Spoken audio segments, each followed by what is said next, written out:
लखनऊ का आशियाना एक शांत व्यवस्थित कॉलोनी जहां रहने वाले लोग एक दूसरे को नाम से जानते थे। उसी कॉलोनी के सेक्टर एल में खड़ा था 3 मंजिला मकान। बाहर से बिल्कुल सामान्य, लेकिन अंदर एक ऐसा राज छिपा था जिसने पूरे शहर को हिला दिया। इस घर में रहते थे मानवेंद्र सिंह, एक सफल बिजनेसमैन, पैथोलॉजी लैब के मालिक, मिलनसार और समाज में सम्मानित। पत्नी की मौत के बाद उन्होंने अपने दोनों बच्चों, बेटे अक्षत और बेटी कृति, को माँ और पिता दोनों बनकर पाला। लोग कहते हैं वो हर त्योहार धूमधाम से मनाते थे, पार्क में रामलीला करवाते थे, सबको साथ लेकर चलने वाले इंसान थे। लेकिन उसी घर में उसी पिता के साथ एक ऐसा तनाव पड़ रहा था जो एक दिन खून में बदल गया। मानवेंद्र चाहते थे कि उनका इकलौता बेटा अक्षत डॉक्टर बने, नीट क्वालिफाई करे, एमबीबीएस करे और परिवार का नाम रोशन करे। लेकिन अक्षत की सोच अलग थी। वो बीकॉम का छात्र था, उसे मेडिकल की पढ़ाई नहीं करनी थी। वो बार बार कहता रहा, पापा पैथोलॉजी लैब की जगह लॉन या रेस्टोरेंट खोल सकते हैं, बिजनेस ज़्यादा अच्छा चलेगा। ये बहस नहीं थी। 4 साल पहले भी वो घर छोड़कर चला गया था, एक 6 पन्नों का पत्र लिखकर, जिसमें साफ लिखा था, मुझ पर एमबीबीएस के लिए दबाव मत डालिए। तब वो लौट आया था, लेकिन शायद अंदर का दबाव खत्म नहीं हुआ था। सुबह के 4:30 बजे घर की तीसरी मंजिल पर पिता और बेटे के बीच फिर बहस हुई।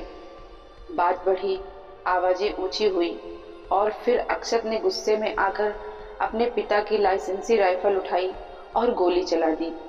उसी घर में मौजूद थी उसकी 17 साल की बहन। उसने चीखने की कोशिश की, लेकिन अक्षत ने उसे धमका दिया, और किसी को बताया तो तुम्हें भी मार दूंगा। एक पल में घर का सब कुछ बदल चुका था। गोली मारने के बाद वो रुका नहीं। पिता के शव को तीसरी मंजिल से नीचे लाया, खाली कमरे में रखा, बाजार से आरी खरीद कर लाया और फिर उसने शव के टुकड़े कर दिए। कुछ हिस्सों को पॉलीथीन में पैक करके नीले ड्रम में भरकर रख दिया। सिर और कुछ टुकड़े कार में रखे और 21 किलोमीटर दूर काकोरी के सदरौना गांव में फेंक आया। घर लौटकर कार साफ की, राइफल गद्दे के नीचे छिपा दी और ऐसे सामान्य रहने लगा जैसे कुछ हुआ ही नहीं। 3 दिन तक लोगों को यही बताया गया, पापा दिल्ली गए हैं। जब शक बढ़ने लगा तो अक्षत खुद थाने पहुंचा और पिता की गुमशुदगी की रिपोर्ट लिखवा दी।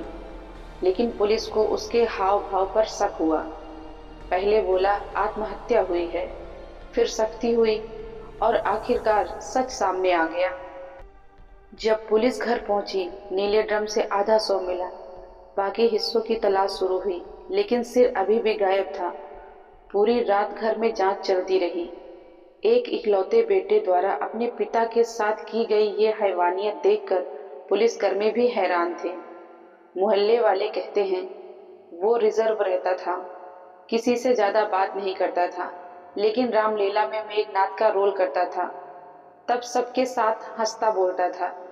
यानी वो पूरी तरह अलग अलग भी नहीं था, लेकिन अंदर कुछ ऐसा चल रहा था जो किसी को दिखाई नहीं दिया।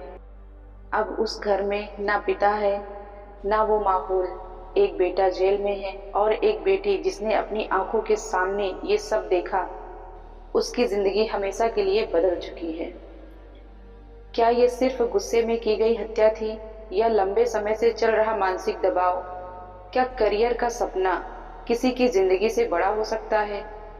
क्या बच्चों पर अपनी इच्छा थोपना खतरनाक हो सकता है? ये सवाल अब पूरे समाज के सामने खड़े हैं। एक पिता जो अपने बेटे को डॉक्टर बनाना चाहता था, एक बेटा जो अपनी जिंदगी अपने तरीके से जीना चाहता था, और दोनों के बीच की दूरी इतनी बढ़ गई कि वो खून में बदल गई। लखनऊ का वो घर आज भी खड़ा है, लेकिन उसकी दीवारें शायद आज भी उस सुबह की आवाजें सुनती होंगी।